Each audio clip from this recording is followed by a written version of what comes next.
တောက်ဒီပတ်စီနဲ့လေပတ်စီနဲ့ရေခဲမုန်းတယ်ပေါ့နော်အဆန်းလေးမှကြည့်တာပါ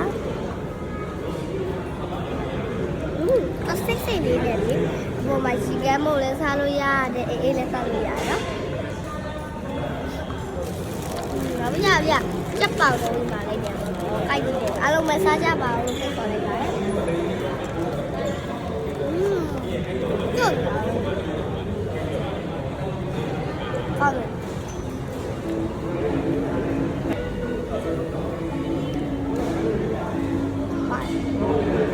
ယ်ပလက်ကူတော့ကျေးရမှာဝယ်ပြီးတော့တက်ကထေးဆိုင်ရဘယ်တော့ဒီမှာစားပါလို့